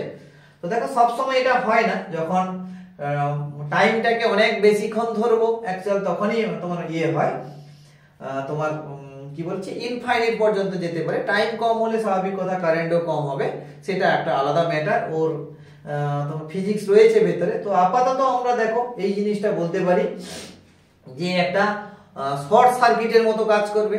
যদি একটা ইন্ডাক্টরকে ডিসি বর্তনীর সঙ্গে অ্যাড করে দিই, যদি আমরা ডিসি বর্তনীতে অ্যাড করি, তাহলে সে কি করবে, একটা শর্ট সার্কিট কাজ করবে। কেন, কারেন্টের মান দেখো হিউজ অ্যামাউন্ট, তাই না। কারেন্টের মানটা ইনফাইনাইট পর্যন্ত হয়ে যাচ্ছে, তার মানে হিউজ অ্যামাউন্ট হবে, তাই তো। ওই জন্য কি হবে, একটা শর্ট সার্কিটের কাজ করবে। তাহলে এই ইন্ডাক্টরটাকে ডিসি তে লাগালে কি হবে, শর্ট সার্কিটের। দেখো এগুলো কনসেপচুয়াল ম্যাথ ভালো করে করবে, ঠিক আছে। তাহলে দেখো পরীক্ষার হলে তুমি যদি এরকম নতুন নতুন কোশ্চেন দেখো, তাহলে কিন্তু তুমি ঘাবড়ে যাবে, তাই না। বেশ ভালো কথা। নেক্সট এবার কি বলছে, এসি উৎসের কম্পাঙ্কের f পরিবর্তনের সাথে সাথে কোন ধারকের ধারক প্রতিঘাত xc এর পরিবর্তন লেখচিত্রের সাহায্যে দেখাও। দেখো সহজটা, এটাও দেখো সিম্পল। কি হবে বলো তো, LC মানে ক্যাপাসিটি, মানে তোমার ইন্ডাক্ট্যান্সটা কত হচ্ছে xc, তাই তো। তার মানে প্রতিঘাত, ধারকের প্রতিঘাতটা xc। আমরা কি জানি ওমেগা ইনটু c হয়, তাই না।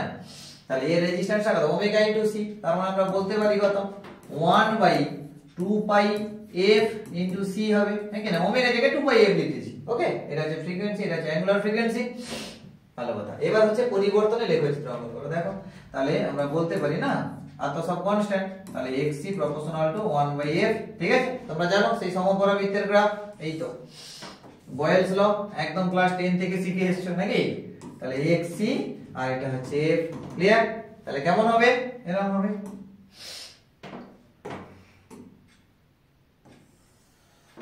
ওকে, তাহলে এরকম হবে, ক্লিয়ার। তাহলে এইটা হচ্ছে সমপরাবৃত্তের গ্রাফ হলো, ঠিক আছে। তাহলে পরিবর্তনের লেখচিত্রের সাহায্যে দেখো, তার মানে বুঝতেই পারছো এটা inversely proportional, xc proportional to 1/f, clear. চলো তো দেখো এগুলো একদম সিম্পল কোশ্চেন, খুব একটা টাফ কোশ্চেন ছিল না, ঠিক আছে। তো তোমরা একটু ভালো করে করবে, কারণ এগুলো দেখো খুবই ইম্পর্টেন্ট। ওই জন্য বারবার বললাম না যে পরীক্ষাতে তুমি কতটা বেশি কোশ্চেন ফেস করছো তার উপর ডিপেন্ড করবে তোমার এক্সপিরিয়েন্স কতটা হয়েছে। পরীক্ষা হলে তুমি দেখবে এই সমস্ত কোশ্চেন যখন তুমি দেখতে পেয়ে যাবে না, একদম ফ্র্যাকশন অফ সেকেন্ডের মধ্যে তোমার কোশ্চেন নেমে যাবে, একদম সুন্দর করে অ্যান্সার নেমে যাবে। ঠিক আছে, ওর জন্য কোশ্চেন করাটা খুব ইম্পর্টেন্ট, খুব ইম্পর্টেন্ট। কেমন? চলো, তো দেখো at last thank you everyone, তোমরা এতক্ষণ করে কনসেন্ট্রেট করে ক্লাস করেছো। ঠিক আছে, তো দেখো ভিডিওটা যদি ভালো লেগে থাকে তাহলে বন্ধুদের সঙ্গে শেয়ার করো। আর দেখো আমি এক্সপেক্ট করব তোমরা অনেক বেশি বেনিফিট হচ্ছ। ঠিক আছে, আর যারা যারা বেনিফিট হচ্ছ একটু ফিডব্যাক দিয়ে দেবে, একটা লাইক করবে, কেমন? বন্ধুদের সঙ্গে একটু শেয়ার করতে ভুলো না। ঠিক আছে, তো চলো টাটা, নেক্সট ভিডিওতে দেখা হবে।